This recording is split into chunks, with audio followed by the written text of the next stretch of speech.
नमस्कार दोस्तों। रूस और यूक्रेन के बीच में जंग की शुरुआत हो चुकी है। लगभग 1.5 लाख रूसी सैनिक ने यूक्रेन पर मिलिट्री ऑपरेशन के लिए कूच भी कर दिया है। यूक्रेन की राजधानी कीव सहित के शहरों में गोलीबारी की खबर भी लगातार हम सबके सामने आ रही है। लेकिन इस पूरे विवाद के बीच में नाटो है। नाटो यानी नॉर्थ अटलांटिक ट्रीटी ऑर्गेनाइजेशन है। इसकी शुरुआत साल 1949 से शुरू हुई थी। यूक्रेन नाटो में शामिल होना चाहता था, लेकिन रूस ऐसा बिल्कुल भी नहीं चाहता था और तनाव आज यहाँ तक आ पहुंचा कि आज पूरा विश्व तीसरे विश्व युद्ध की आहट पर खड़ा हुआ है।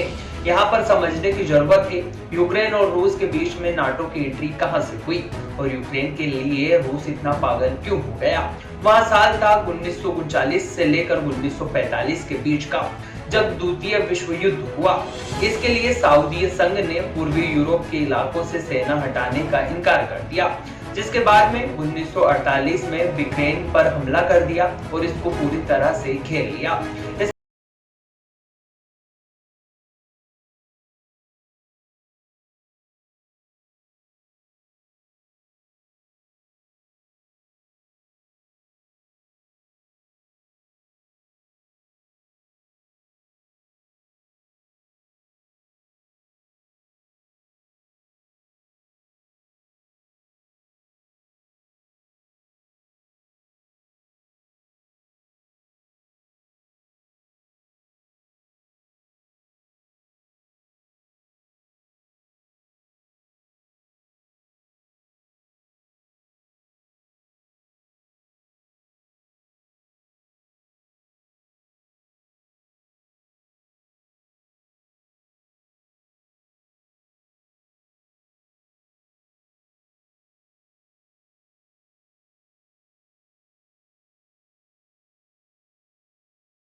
लेकिन रूसी राष्ट्रपति पुतिन ने इसका भरपूर विरोध किया और इसका अंजाम यह हुआ कि नाटो का यूक्रेन शामिल नहीं हो सका। नाटो में जॉर्जिया और यूक्रेन को शामिल नहीं करने के ऐलान कर दिए गए, लेकिन रूस ने जॉर्जिया पर हमला कर दिया और 4 दिन के भीतर ही उस पर कब्जा कर लिया। दरअसल पुतिन को यह चिंता सता रही थी कि अगर यूक्रेन नाटो देश में चला जाता है तो रूस पूरी तरह से अपने देश में ही घिर जाएगा और इससे यहाँ भी गवारा नहीं देखा जाता।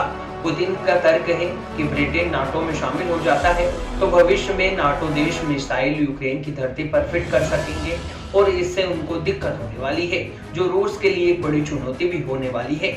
सैन्य ताकत हो या रक्षा खर्च, दोनों मामलों में रूस और नाटो का कोई मुकाबला नहीं कर सकता। नाटो के मुताबिक 2022 और 21 में सैन्य शक्तियों के 30 देश का अनुपात खर्च 11.75 अरब डॉलर से भी ज्यादा है। 2020 में नाटो देश ने 11.106 अरब डॉलर रुपए इस पर खर्च किए थे। रूस ने 2020 में रक्षा क्षेत्र में 61.7 अरब डॉलर का खर्चा किया। नाटो में 30,000 से भी ज्यादा सैनिक अभी भी काम कर रहे हैं और वहां बिल्कुल तैयार हैं। अगर युद्ध में नाटो सीधे तौर पर शामिल होता है तो उनके पास 33,000 से भी ज्यादा सैनिकों की संख्या हो जाएगी। रूस के पास मात्र 12 लाख सैनिक ही हैं, इससे कि 8 लाख जवान सक्रिय हैं। समय समय पर पुतिन यहाँ भी कहते रहे हैं कि यूक्रेन भाषा, संस्कृति और राजनीतिक नजरिए से ही रूस का हिस्सा है। रूस चाहता है कि पूर्व यूरोप में नाटो अपने विस्तार को बंद करे। यूरोप में नाटो शामिल ना हो, इसकी गारंटी पुतिन अभी मांग रहे हैं और वहां लगातार यह भी कह रहे हैं कि हमने अमेरिका की बॉर्डर पर कोई भी मिसाइल खरीद नहीं की है और ना ही हम कर रहे हैं, बल्कि वो तो हमारे देश में ही, हमारे घर पर ही, हमारी तहरीर पर हम मिसाइल खड़ी कर रहे हैं। पुतिन चाहते हैं कि पूर्वी यूरोप में नाटो अपने विस्तार को 1997 के स्तर पर ही ले जाए और इसे वापस करें, हथियार की तैनाती भी बंद करें रूस में 2014 यानी 14 देशों में जो नाटो सदस्य हैं उनको भी चुनौती दे रहे हैं जो वार्सा संधि का हिस्सा थे। 1955 में नाटो के जवाब में वार्ता संधि हुई थी। इसका मकसद सभी देश के सदस्यों में सैन्य शक्ति और सुरक्षा मुहैया कराना था। हालांकि सोवियत संघ के टूट जाने के बाद में इस संधि का कोई ज्यादा मतलब और दहेज मतलब नहीं रहा है। 1917 से पहले रूस और यूक्रेन के साम्राज्य का हिस्सा थे, लेकिन अब 2022 में एक बार फिर रूस ने यूक्रेन पर हमला कर दिया है और आज पूरा विश्व तीसरे विश्व युद्ध की आहट ले रहा है और यह शुरू हो चुका है। अब जो तस्वीर हर दिन के साथ सामने आ रही है वह हर किसी को डराने वाली और चिंता में डालने वाली है।